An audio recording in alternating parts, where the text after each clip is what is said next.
If you've been on the internet for any amount of time for the past few months, which you probably have, I'm sure you've heard of something called ChatGPT, which is a new artificial intelligence tool similar to kind of like Google, I guess you can say.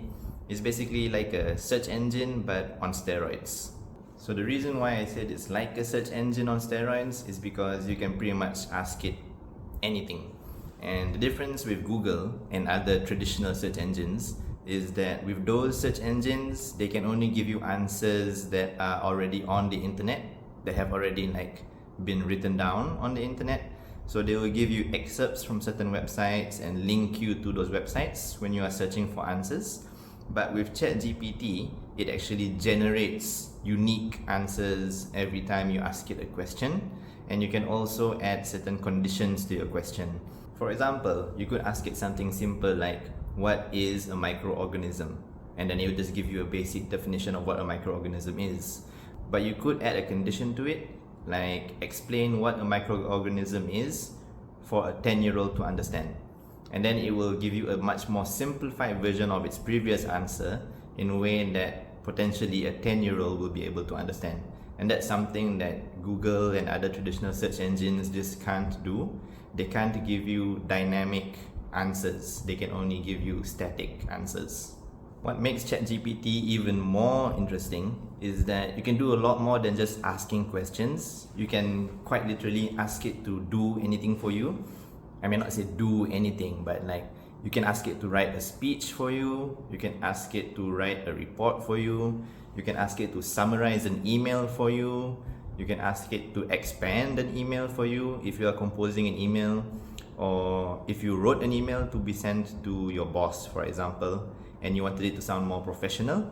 You could just type in your email into ChatGPT and ask ChatGPT to change the tone to make it seem more professional and more formal. You could even ask it complex scientific questions, the kinds that you wouldn't be able to find answers for on Google or traditional search engines. And ChatGPT, in my experience, has been able to provide answers to very complex scientific questions. And in the case that it can't, it will usually give you some advice on how you can find the answer. So it doesn't just say that it can't find the answer, it actually helps you find the answer. So the capabilities of ChatGPT are enormous at this point in time.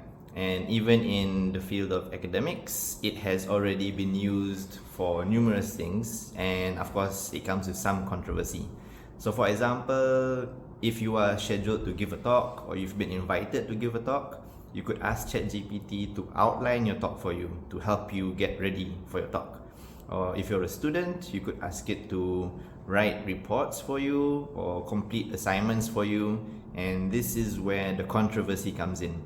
ChatGPT is so capable, it's so good that it comes into question whether or not it should be allowed to be used in certain fields, such as academics. So in the field of academia, ChatGPT's use hasn't been without controversy. A few weeks or maybe a few months ago, a paper was actually submitted for publication which listed ChatGPT as a co-author. And of course, there was a lot of hoo-ha that followed up. Some people were arguing that an AI shouldn't be a co-author. People were arguing that the chat actually wrote some of the paper, so it should be listed as a co-author. So we have arguments on both sides, and it's taken the academic world by storm. So it's to the point where now even journals are coming up with guidelines as to what ChatGPT can be used for in scientific research and publications, and what ChatGPT can't be used for. So the question at the end of the day, should ChatGPT, and not just ChatGPT but all AI-based tools, be allowed in academia?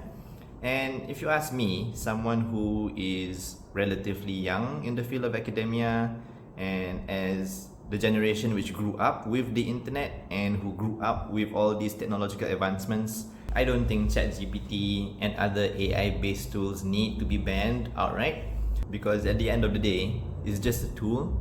It's just like your Google search engine, it's just like your online journal databases, it's just like your reference managers like Zotero, it's just like a word processor like Google Docs or Microsoft Word. So if you want to ban ChatGPT on the premise that it helps make a researcher or an academic's job easier, or it helps make a student's life easier, that's not really a good excuse to ban ChatGPT, because all those other technological tools that I just mentioned earlier, those also make our lives easier.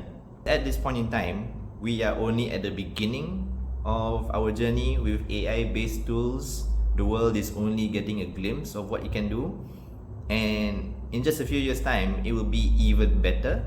So while I agree that ChatGPT and other AI-based tools can be essential for academics as well as students, I do think we need to tread lightly and be cautious of what its potential future capabilities will be.